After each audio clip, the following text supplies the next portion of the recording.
Assalamualaikum warahmatullahi wabarakatuh. Al-Fatihah biniyatil qabul wa tamami kulli suli wa ma'mul wa biniyati solahi syan zahiran wa batinan wa biniyati anna Allahal karim yaftahu alaina futuhal arifin wa yufaqihuna fid din wa yarzuquna kamalal ikhlasi wal yaqin. Summa ila ruhi khususun muallifi hadzal kitab Hujjatul Islam Al-Imam Abu Hamid Al-Ghazali. Summa ila arwahi masyayikhina wa muallimina fid din. Summa ila arwahi abaina wa ummahatina. Summa ila arwahi jami' amwatil muslimin. Summa ila hadratin Nabiyil Mustafa sallallahu alaihi wasallam. Al-Fatihah. Bismillahirrahmanirrahim. Alhamdulillahirabbil alamin arrahmanir rahim maliki yaumiddin. Iyyaka na'budu wa iyyaka nasta'in ihdinas siratal mustaqim siratal ladzina an'amta 'alaihim ghairil maghdubi 'alaihim waladdallin. Amin. Bismillah walhamdulillah. Shalatu wassalamu ala Rasulillah wa ala alihi wa sahbihi wa mawalah, amma ba'd. Hadratal mukarramin jamaah Masjid Al-Hikmah rahimakumullah. Alhamdulillah, pada pagi ini kita bisa kembali bersilaturahim. Kita melanjutkan kajian kita terhadap kitab Mukhtasar Ihya Ulumuddin yang ditulis oleh Hujjatul Islam Al-Imam Al-Ghazali. Yang lalu kita sudah bahas tentang etika dari miqat sampai masuk ketika masuk Makkah sampai tawaf. Berikutnya adalah tentang tata cara tawaf.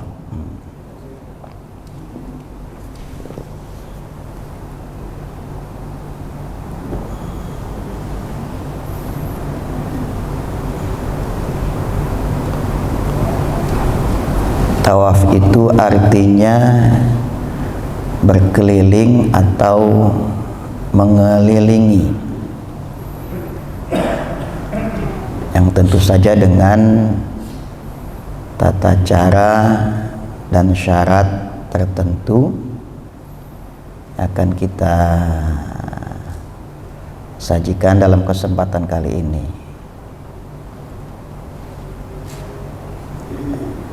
Kalau kita kaitkan dengan posisi jamaah haji tahun ini, dapat dipastikan bahwa jamaah haji dari manapun saat ini sudah tidak ada di Mina. Semua sudah ada kembali ke kota Makkah. Untuk apa?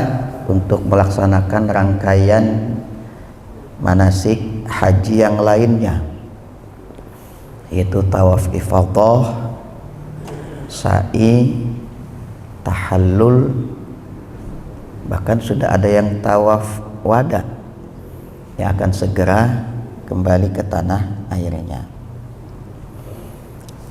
Baik, kita lanjutkan.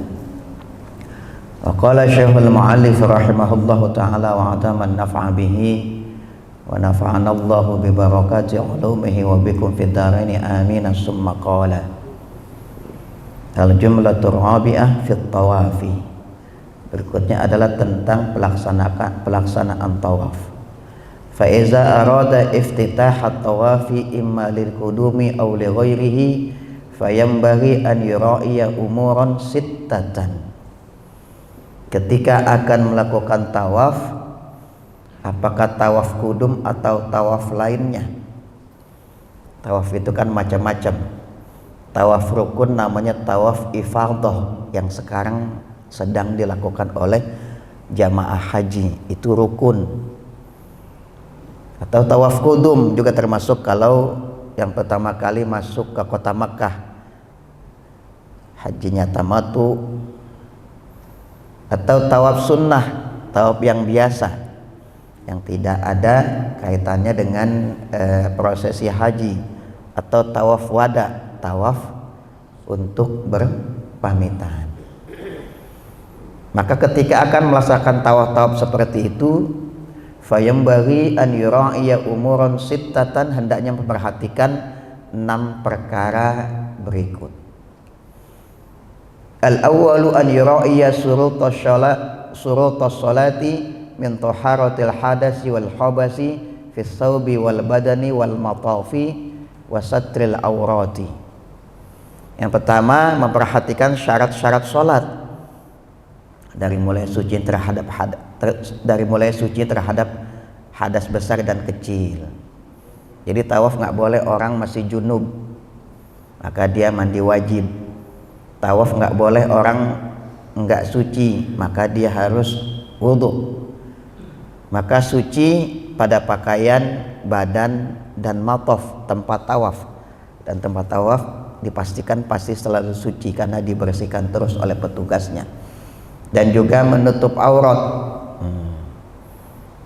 Jadi kalau ada orang yang tawaf pakai kain ihram, maka kain ihram yang paling bawah harus menutupi pusarnya bagi laki-laki ya, sebab pusar itu aurat laki-laki. Kalau perempuan seluruh wajahnya kecuali wajah dan telapak tangan.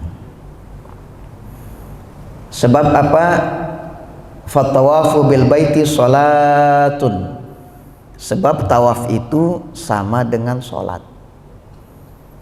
Walakin Allah subhanahu abaha fihil kalam, namun Allah membolehkan bicara, ngomong ketika tawaf. Kalau sholat kan nggak boleh ya. Kalau tawaf boleh ngomong, cuma ngomongnya yang baik, ngomong dengan orang sebelah kita boleh. Tapi tawaf ngobrol jangan, baiknya dia berzikir. Wal yattabi qabla ibtida'i tawafi wa huwa an yaj'ala wasata ridaihi tahta ibtihil aiman. Nah, sebelum memulai tawaf maka melakukan ittiba bukan ittiba. Ittiba itu mengikuti sunnah Rasul. Kalau ittiba itu khusus pada haji atau umroh, pakai kain ihram atas, bawah dan atas. Yang atasnya itu maka ditaruh ujungnya itu di bawah ketiak yang kanan, jadi kelihatan ya ketek kanannya, itu namanya ittiba. Dan itu hanya untuk tawaf. Setelah tawaf ditutup lagi pundaknya, tutup pundaknya, itu hanya untuk tawaf. Jadi setelah tawaf sa'i ya udah ditutup.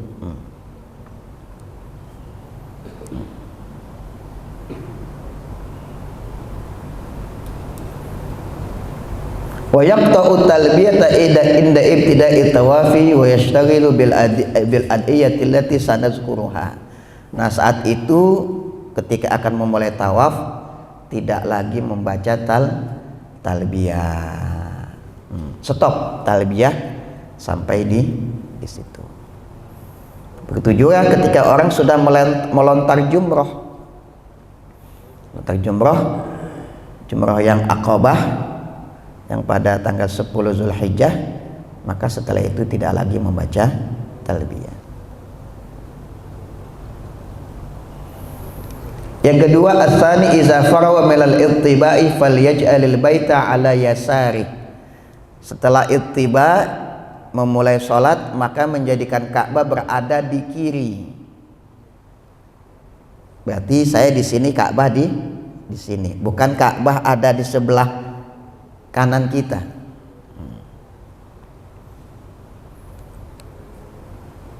Wal yaqif indal hajaril aswad, dan berdiri sejajar dengan rukun hajar aswad. Kan udah ada tandanya tuh, biasa ada lampunya, lampu hijau sejajar. Tinggal sejajarkan saja posisi kita. Itu adalah garis start.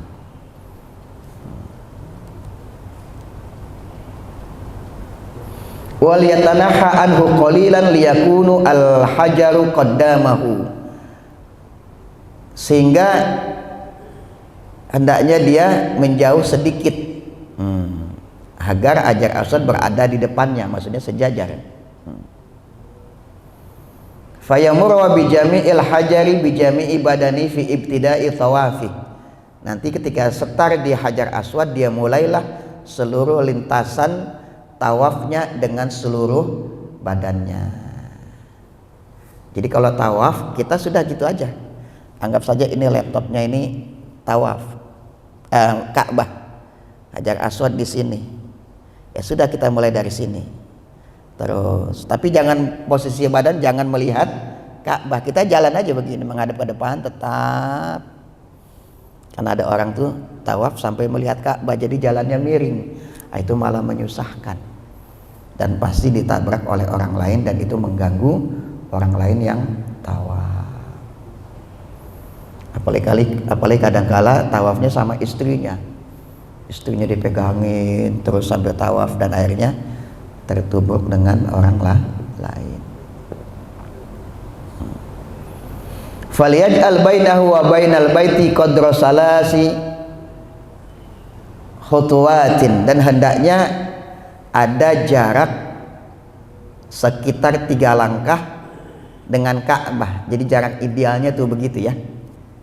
Jadi ada 3 langkah, mungkin 3 langkah orang Arab kali ini ya, kan kakinya besar gitu ya. Nah, tapi umumnya susah memang kalau tawaf itu agak dekat dengan Ka'bah susah. Kenapa harus ngambil jarak? Sebab kalau kita nggak ngambil jarak, bisa jadi kita tersentuh dengan yang namanya syazarwan. Syazarwan itu kakinya Ka'bah, kan ada itu yang begitu tuh ya, itu namanya syazarwan. Jadi orang nggak boleh tuh tawaf tapi kakinya nyentuh syazarwan. Makanya ambil jarak paling tidak itu 3 langkah dari Hajar Aswad. Liyakuna qoriban minal bait, maksudnya itu kalau 3 jarak itu dekat dengan Ka'bah. Makin dekat dengan Ka'bah, tawafnya makin cepat selesai, makin jauh makin lama, apalagi di lantai atas. Kalau di lantai bawah bisa 30 menit selesai, kalau di lantai atas ya mungkin 1 atau 2 kali lipatnya. Fa innahu afdalu, dan ini memang yang afdal kalau mendekati Ka'bah. Tapi afdaliyah tawaf mendekati Ka'bah sekarang mungkin tidak relevan. Sebab yang tawaf bukan cuma kita, yang tawaf bukan cuma rombongan haji kita, rombongan umroh kita, juga ada umat muslim dari negara lain. Sekarang yang afdal adalah yang tidak yang nyaman tawafnya. Walikailla yakuna ta'ifan ala syazarwan, hati-hati salat mendekati syazarwan. Fa innahu minal bait, yang tadi saya katakan tuh, syazarwan itu kakinya Ka'bah yang ada itunya itu. Jangan sholat di situ, jangan ngejek syazarwannya, sebab itu bagian dari Ka'bah.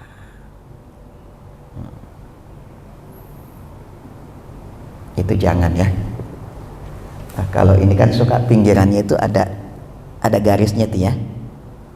Cuma kan kalau Ka'bah tuh begini, ini kan lurus. Nah itu jangan. Jadi jangan di syazarwan.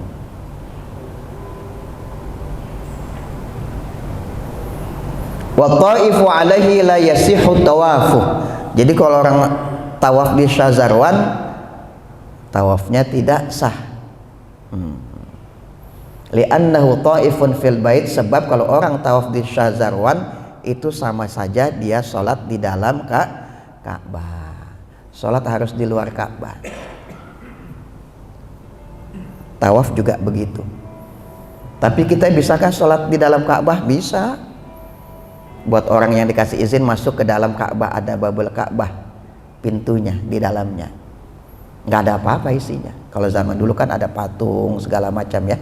Sebelum Nabi buang itu patung-patungnya, ada sekitar 360 patung. Sekarang bisa kita kalau nggak bisa sholat di dalam Ka'bah yang lewat pintunya, kita bisa sholat di Hijr Ismail yang ada tapal kudanya. Hijr Ismail itu adalah bagian dari Ka'bah. Sholat di Hijr Ismail sama juga sholat di dalam Ka'bah. Jadi jangan tawaf di Syazarwan. Ka'bah berada di kiri. Jadi putaran Ka'bah itu bukan putaran arah jam. Kalau arah jam itu dari kanan ke kiri, gitu ya. Kalau tawaf kebalikannya, dari kiri ke kanan. Dan kalau dari kiri ke kanan energinya itu lebih besar. Makanya kalau ngaduk kopi, ngaduk teh dari kiri ke kanan, ya. Ibu-ibu yang nyuci beras dari kiri ke kanan ngaduknya, gitu ya. Kita biasa kanan ke kiri, dari kiri ke kanan. Ngaduk teh, ngaduk kopi juga dari kiri ke kanan. Tawaf. Kenapa? Karena itu mencontoh alam semesta. Alam semesta itu kan di orbit tawaf dari kiri ke kanan. Yang semua kita lihat adalah cuma sudut-sudut Ka'bah. Maksudnya apa sih? Maksudnya kalau orang lagi tawaf, Allah melihat kita dari segala arah. Namun Allah tidak bertempat. Kalau tidak ada di arah, tidak ada di waktu. Artinya dimanapun kita berada, Allah melihat kita. Makanya orang kalau ngikutin arus itu selamat. Kalau dia keluar arus, dia tidak selamat. Coba aja kita tawaf nih, orang dari kiri ke kanan, kita dari kanan ke kiri, sudah pasti melawan arus. Jadi jangan melawan arus. Kalau yang sudah baik jangan dilawan baiknya, itu namanya melawan arus. Itu juga salah satu filosofi tawaf di Ka'bah.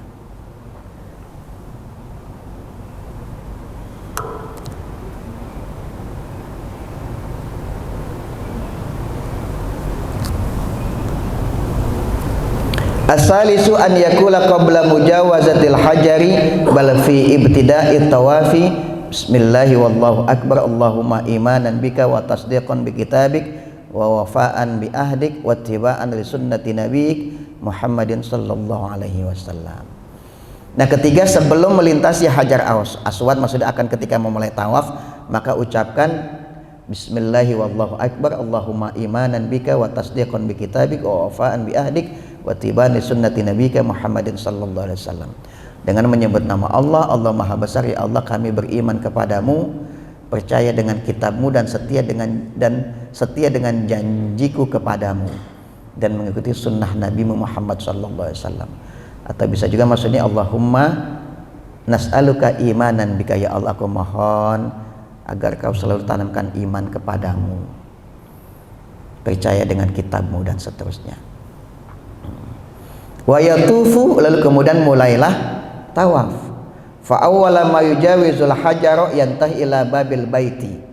Dan yang pertama dilintasi setelah melintasi Hajar Aswad adalah melintasi pintu Ka'bah. Setelah Hajar Aswad, pintu Ka'bah, babul Ka'bah. Nah, disinilah ufayakul Allahumma hadzal baitu baituka wa hadzal haramu haramuk wa hadzal amnu amnuk wa hadza maqamul a'idzi bika minan nar. Ketika sampai di pintu Ka'bah berdoa seperti itu, ya Allah, rumah ini rumahmu, tanah suci ini tanah sucimu, keamanan ini adalah keamanan yang berasal darimu, ini adalah tempat kembali kepadamu agar selamat dari api neraka. Oh, nggak hafal ya sudah, nggak usah dihafalkan. Memang paling tidak jangan mulut kita itu kosong dari zikir kepada Allah. Kalau bisa bagus, kan doanya bagus, ya Allah, seperti ini. Bahkan kata Imam Al-Ghazali, wa inda dzikril maqami yushiru bi ainihi ila maqami Ibrahim alaihi salam. Bahkan ketika berdoa wa hadza maqamul a'idzi bika minan nar, maka matanya itu menoleh ke maqam Ibrahim. Dulu maqam Ibrahim itu nempel di Ka'bah, tapi kemudian digeser ke belakang. Ya, kalau nggak bisa doa ya sudah, baca doa yang lain.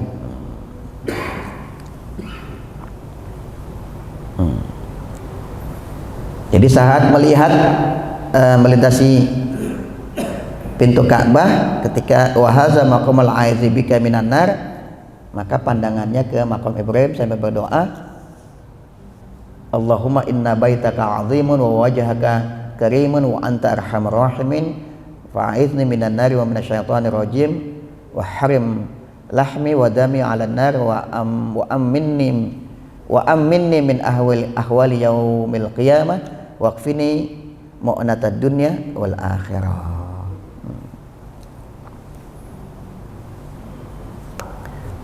Summa yusabbihullahu wa yahmaduhu hatta yablugha rukna al-iraqiyya. Setelah itu dia sudah bertasbih, bertahmid, bertahlil, bertakbir.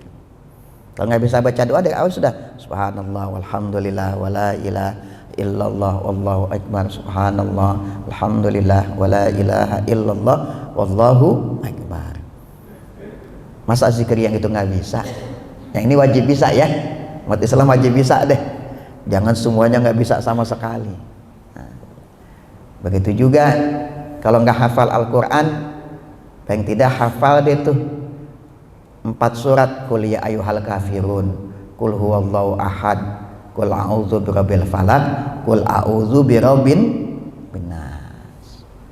Nggak bisa juga hafal, ya sudah baca qul huwallahu ahad. Jangan sampai nggak hafal surat dalam Al-Quran walaupun qul huwallahu ahad, sebab orang kalau cinta dengan qul huwallahu ahad itu bisa masuk surga. Sholatnya baca qul huwallahu ahad, biarin, nggak apa-apa. Yang dibaca qul hu lagi nggak apa-apa. Ada sahabat Rasul yang dibaca qul huwallahu ahad terus, sampai Rasul tanya, kenapa sih bacanya ini? Saya suka ya Rasul baca qul huwallahu ahad. Kata Rasul, cintamu pada qul huwallahu ahad akan mengantarkanmu masuk surga. Selama orang baca Al-Quran jangan kita larang. Pokoknya minimal hafal surat itu ya.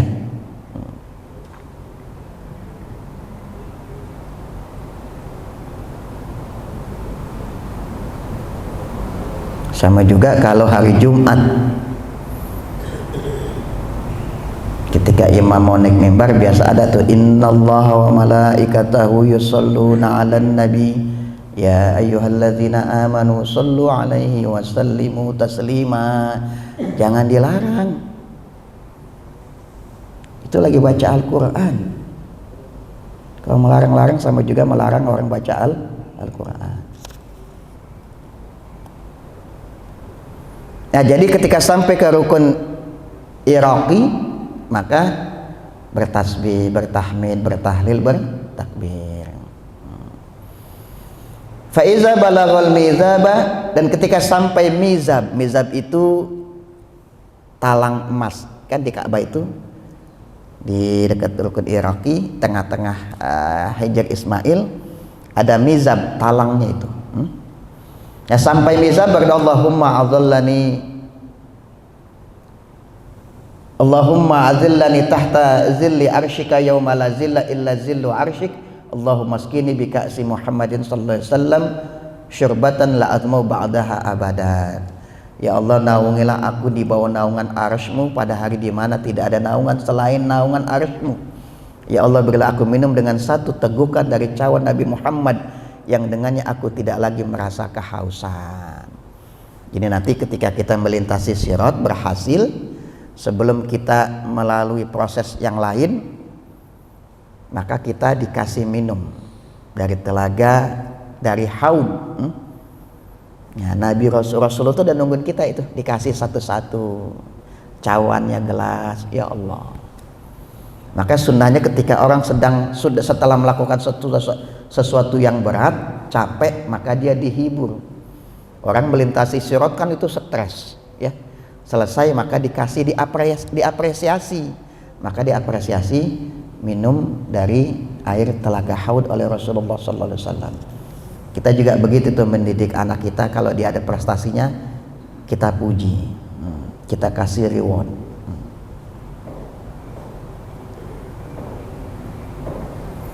Sampai mizab itu ya. Nah, juga begitu. Rasulullah tuh saking sayang sama kita, waktu kita melintasi sirat, kalau ada yang tergelincir, Rasul berdoa dari ujung sirat itu, salim salim ya Rob, Ya Allah, selamatkan umatku itu ya Allah, dia sedang berjuang melintasi sirat. Rasul sampai begitu sayangnya sama kita, dunia akhirat.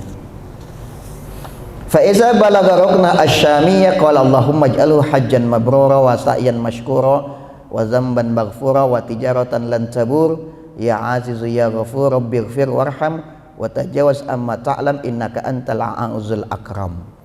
Sampai di rukun syami, maka mengucapkan ya Allah jadikanlah hajiku ini haji yang mabrur, sa'iku ini sa'i yang masykur, dosaku dosa yang maghfur terampuni, dan bisnisku tidak merugi.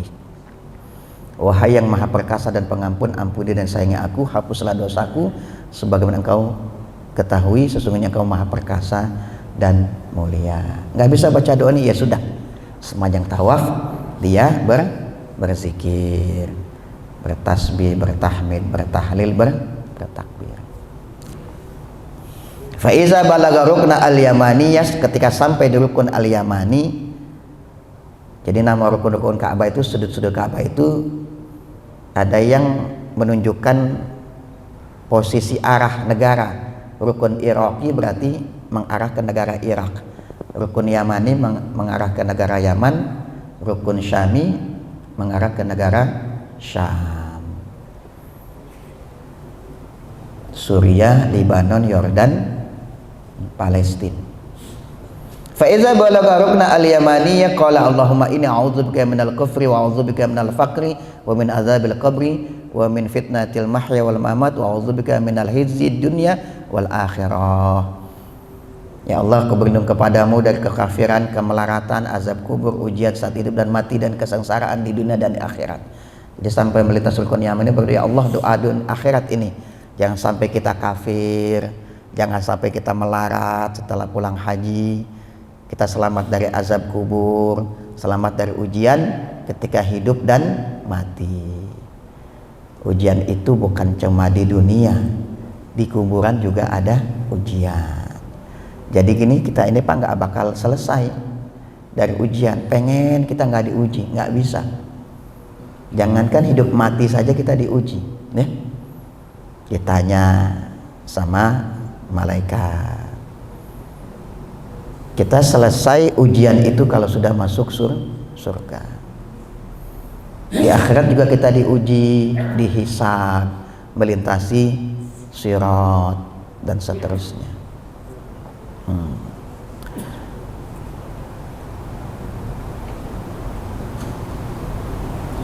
Wa yakulu baina ruknil al-yamani wal hajaril aswadi. Kita sampai rukun Yamani menuju rukun Aswad. Ketika akan selesai satu putaran, berdoa Allahumma rabbana atina fid dunya hasanah wa fil akhirati hasanah wa qina bi rahmatika azabil qabri wa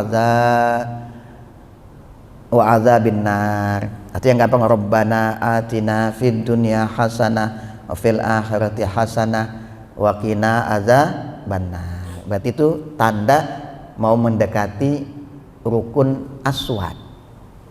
Berarti ketika akan sampai finish. Makanya kalau kita finish ini ada filosofinya juga. Kita mau finish nih, selesai lagi, berhasil, jangan euforia dulu. Ya, ini diajarin sama tawaf nih. Ketika kita akan mendekati yang kita cita-citakan, kita yakin berhasil, jangan euforia.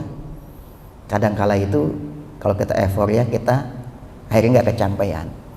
Maka di sini diminta banyakin berdoa, kencengin lagi tuh.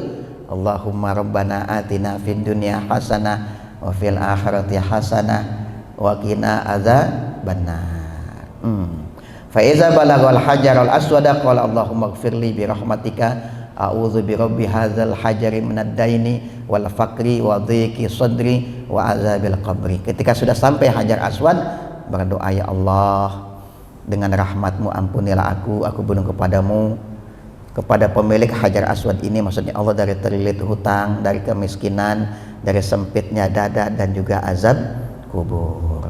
Wa inda zalika qad tammalahu syautun wahidun. Ketika kita sampai rukun Hajar Aswad, maka sempurnalah satu putaran. Fayatufu kadzalika sab'ata aswatin wa yad'u bihadzal adiyati fi kulli syautin. Maka sempurnalah satu putaran, kemudian lanjutkan putaran berikutnya dengan doa-doa yang sudah tadi disampaikan atau diisi dengan zikir, tahmid, tahlil, atau baca Quran boleh, itu ya. Nabi nggak pernah ngajarin tuh tawaf Quran. Bukan berarti Nabi nggak ngajarin nggak boleh. Nanti ini salah orang nih. Orang tuh orang tawaf banyak tuh baca Quran tawaf, ya. Pegang mushaf dia tawaf baca Quran. Nabi nggak pernah lakukan. Berarti perilaku bid'ah. Nah itu salah, ya. Yang dibaca itu Al-Quran, bukan baca yang lain. Orang-orang yang suka ekstrim tuh begitu. Boleh baca Al-Quran sambil tawaf, sambil jalan. Ada itu ya, boleh. Kalau nggak hafal. Jadi selama orang baca Al-Quran jangan dilarang.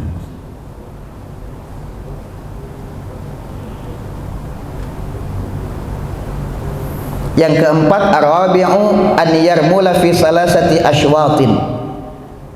Yang keempat, melakukan romal. Romal itu lari-lari kecil.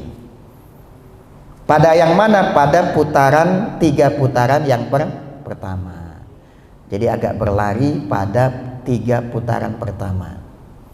Wa yamshiya fil arba'ati al-ukhri alal hayati al-mu'tadati. Kan tawaf 7 putaran, 3 putaran lari-lari kecil, yang keempat nggak usah lari lagi, tapi jalan seperti biasa. Alal hayatil mu'tadah. Jangan 7 putaran lari-lari juga, capek nanti ya. Wa ma'na ar-ramali al-isra'u fi al-masyi ma'a taqarrubi al-khuta wa huwa dunal adwi wa fawqal masyi al-mu'tan. Ramal itu tuh berjalan cepat di atas jalan yang standarnya. Apa sih tujuan ramal dan juga tadi ittiba? Wal maqsudu minhu wa minal ittiba'i izharu asyatarati wal jaladati wal quwwah.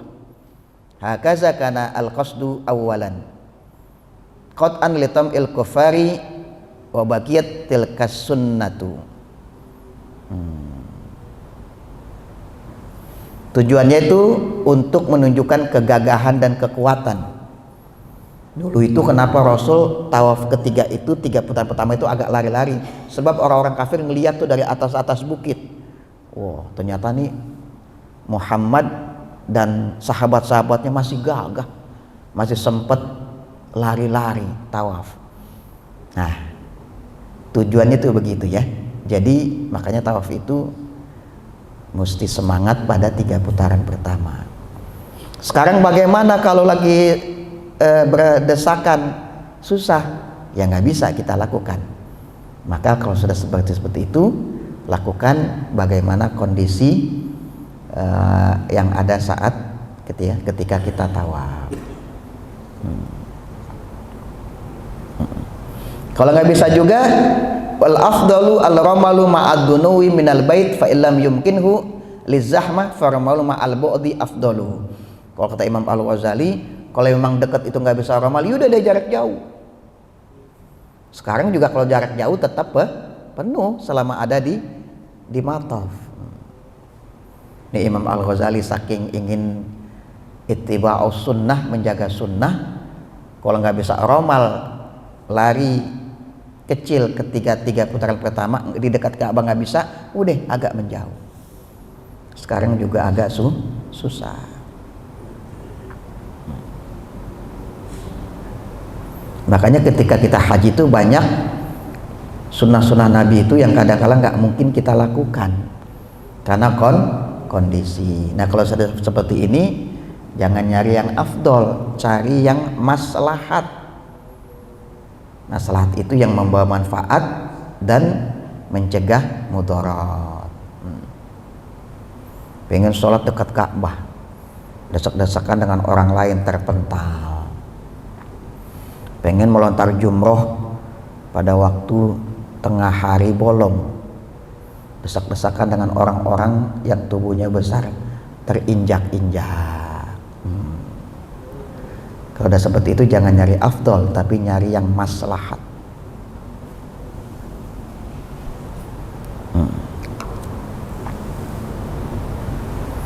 Wa in amkanahu istilamul hajari fi kulli syautin fahuwa al ahabbu. Kalau memungkinkan melakukan istilam pada setiap putaran Hajar Aswad, setiap sampai cium, setiap sampai Hajar Aswad cium, sampai 7 kali lagi nyium Hajar Aswad.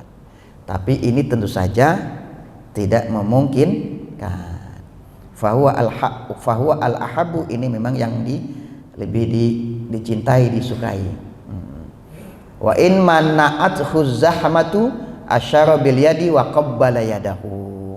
Kalau nggak bisa karena terhalang dengan zahmah, berdesakan, maka cukup berisyarat dengan tangan. Tuh, kan kita begitu tuh, sampai bismillah Allahu akbar, kita angkat, kemudian kita kecup.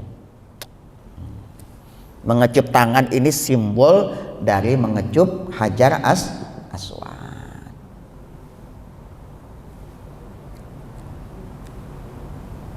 Wa kadzalika istilam ruknil yamani mustahabun min sairil arkan. Begitu juga istilam dengan rukun yamani. Kalau bisa disentuh boleh. Tapi kalau nggak bisa, maka cukup seperti tadi istilam. Wa wi annahu sallallahu alaihi wasallam kana yastalimu rukna al-yamaniyah wa yuqabbiluhu wa yadau haddahu alaihi. Rasul dulu tuh sampai di rukun yamani dia melakukan istilam dan dia kecup, dan Rasul tempelkan pipinya di rukun yamani. Zaman Rasul. Kalau sekarang susah. Saya pernah tangan saya ini patah yang kanan di rukun yamani. Kanan kiri udah ngerasain, udah terkilir, terkilir masuk ke leseu ya. Di rukun yamani sampai begitu. Karena berusaha untuk menyentuh, ketika itu orang lain sudah dorong. Makanya nyarinya maslahat. Jangan yang afdol. Kalau memungkinkan, kalau nggak memungkinkan jangan dilakukan. Sebab Rasul memang melakukan yang demikian. Al-khamisu iza tamma tawafu sab'an falyati al-multazama wa huwa bainal hajari wal babi. Selesai tawaf 7 putaran maka mendatangi multazam yang posisinya berada di antara Hajar Aswad dan pintu Ka'bah. Wa huwa maudhi'u istijabatid da'wah, dan inilah tempat di mana doa dikabulkan ya. Multazam antara Hajar Aswad dengan pintu Ka'bah. Kalau bisa ketika sampai berdoa di multazam ini, maka ini saya persingkatkan, sudah menjelang jam 6, maka lalu memeluk Ka'bah sambil bergantungan pada tirai Ka'bah. Kalau bisa Ka'bahnya dipeluk tuh, karena ada tirainya itu, ada kiswahnya, gelantungan di kiswahnya. Tapi kan nggak mungkin sekarang kalau semua orang bergelantungan, nggak bisa. Ya bolehlah, cukup dipegang. Tapi biasanya kiswahnya itu sekarang dinaikin ke atas supaya jangan sampai orang gelantungan di kiswah. Dan menempelkan pipi kanan pada Ka'bah, tempelin tuh pipi kita di Ka'bah. Kalau sudah sampai selesai 7 putaran sambil mengucapkan ya Allah pemilik Baitul Atiq, rumah ini ya, sambil berdoa seperti itu. Allahumma ya rabbal baitil atiq a'tiq raqabati minan nar wa'idni minasyaitonir rajim wa'idni min kulli su' wa qanni'ani bima razaqtani wa barik li fima ataitani. Allahumma inna hadzal baituka wal abda abduka wa hadzal maqamul azi bika minan nar. Allahumma ij'alni min akrami wafdika alaik. Ya Allah, jadikan aku menjadi salah satu tamumu yang engkau muliakan. Boleh. Biasanya udah nggak sempet deh, udah doa aja deh, doa apa aja yang macam-macam untuk kebaikan dunia dan akhirat. Summa liyahmadillah katsiran fi hadzal maudi. Maka kemudian kata Imam Ghazali, banyak memuji Allah, bersolawat dan berdoa sesuai kebutuhan, beristighfar dan lain sebagainya. Udah, istighfar. Yang keenam ya, yang terakhir, as-sadisu iza faraqa min zalika yang bagi an yusalliya khalfal maqami rak'atain. Sudah selesai tawaf 7 putaran, maka lakukan salat sunat 2 rakaat. Inilah namanya salat sunat tawaf. Rakaat pertama setelah Al-Fatihah membaca surat Al-Kafirun, qul ya ayyuhal kafirun la a'budu ma ta'budun, dan seterusnya. Yaqra fil ula ba'dal fatul Al-Kafirun wa fil tsaniyah ba'dal Fatihah Al-Ikhlas. Rakaat kedua setelah baca Al-Fatihah baca surat Al-Ikhlas. Wa huma raqatsat tawafi, dan inilah salat sunat tawaf namanya. Wa qala az-Zuhri madati sunnatu an yusalli li kulli usbu'in raq'atani. Bahkan kata Imam Az-Zuhri sudah berlaku sunnah bahwa setelah selesai 7 putaran tawaf melakukan sholat sunnah 2 rakaat. Udah terjadi sunnah tuh ya. Nah jika di sela-sela 7 putaran tawaf melakukan sholat 2 rakaat, maka boleh juga itu. Habis 1 putaran tawaf lagi, sholat sunnah tawaf di belakang makam Ibrahim, boleh. Cuman lama kelarnya ya. Kalau sendiri bolehlah, tapi kalau bawa rombongan ya jadi terpisah rombongannya. Boleh tuh setiap tawaf 1 putaran tawaf sunat 2 rakaat. Itu namanya juga dilakukan oleh Rasulullah Sallallahu Alaihi Wasallam. Nanti yang keenam kita sudah masuk tata tertib sa'i. Cukup ya? Ada pertanyaan? Cukup ya? Karena ini sudah mengulang, sudah kita lakukan. Ilmu itu meskipun kita sudah tahu, kita dengar lagi, itu menambah mantap ilmu kita. Insya Allah kita lanjutkan pada pertemuan yang akan datang, masuk tentang tata cara sa'i. Subhanaka la ilma lana illa ma 'allamtana, wallahu a'lamu bis-shawab. Assalamualaikum warahmatullahi wabarakatuh.